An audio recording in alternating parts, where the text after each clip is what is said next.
आज दुनिया की राजनीति में भारत सिर्फ एक देश नहीं बल्कि एक ताकत बन चुका है।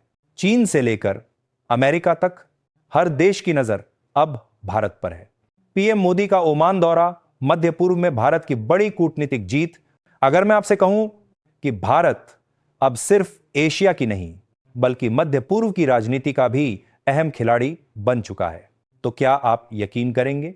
जहां कभी सिर्फ तेल और मजदूरी की बात होती थी, आज वहीं रणनीति, सुरक्षा, निवेश और वैश्विक ताकत की बात हो रही है। प्रधानमंत्री नरेंद्र मोदी का ओमान दौरा सिर्फ एक विदेश यात्रा नहीं है, ये एक संदेश है पूरी दुनिया के लिए।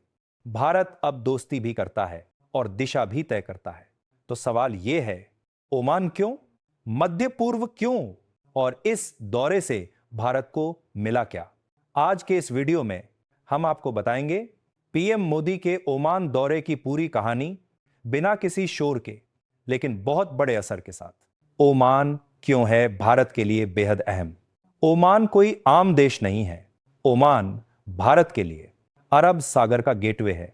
हॉर्मुज़ स्ट्रेट के पास स्थित है, जहां से दुनिया का बड़ा हिस्सा तेल और गैस सप्लाई होता है। जिसके पास ओमान है, उसकी पकड़ समुद्री रास्तों पर मजबूत होती है। ऐतिहासिक रिश्ता, भारत और ओमान के रिश्ते हजारों साल पुराने हैं। समुद्री व्यापार, संस्कृति और विश्वास। लेकिन अब यह रिश्ता इतिहास से निकलकर भविष्य की रणनीति बन चुका। मोदी का ओमान दौरा, क्या हुआ खास?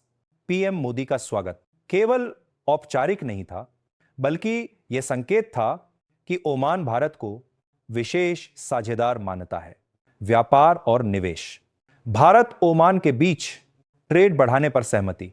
Startups, infrastructure, green energy, digital technology. Oman चाहता है कि भारत उसकी अर्थव्यवस्था का लंबे समय का साथी बने। रणनीतिक और रक्षा सहयोग, अब बात उस हिस्से की जिस पर कम चर्चा होती है लेकिन असर सबसे ज्यादा होता है। सुरक्षा और रक्षा सहयोग, भारत और ओमान संयुक्त सैन्य अभ्यास, समुद्री सुरक्षा, आतंकवाद विरोधी सहयोग। हॉर्मुज़ स्ट्रेट के पास भारत की मौजूदगी किसे संदेश देती है? जवाब साफ है, समुद्री लुटेरों को, आतंकवादी नेटवर्क को और उन ताकतों को जो हिंद महासागर में दबदबा चाहती हैं। भारत अब सिर्फ देखता नहीं, जरूरत पड़े तो सुरक्षा भी सुनिश्चित करता है। मध्य पूर्व में भारत की बढ़ती ताकत।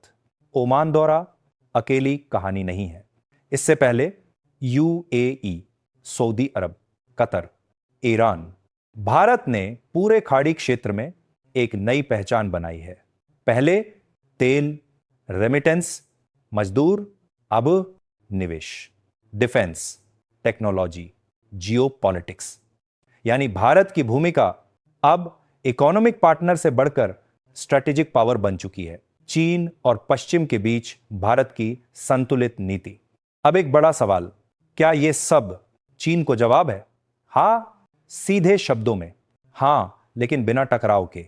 चीन ने मध्य पूर्व में निवेश बढ़ाया, बंदरगाह बनाए। भारत ने भरोसे पर रिश्ते बनाए, लोकतांत्रिक मूल्यों पर साझेदारी। यही वजह है कि खाड़ी देश भारत को एक स्टेबल पार्टनर मानते हैं। भारत की नई विदेश नीति, दोस्ती दम, पीएम मोदी की विदेश नीति।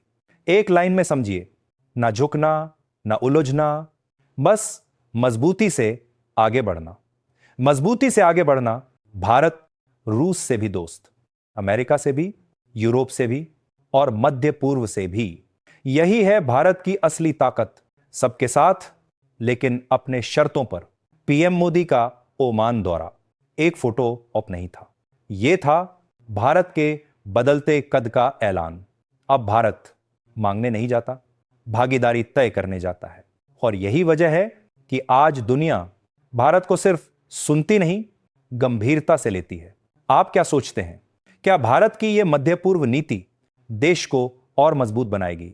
कमेंट में अपनी राय जरूर लिखिए। वीडियो पसंद आया हो तो लाइक करें, फेसबुक पर देख रहे हैं तो पेज को फॉलो करें, और यूट्यूब पर देख रहे हैं तो चैनल को सब्सक्राइब करें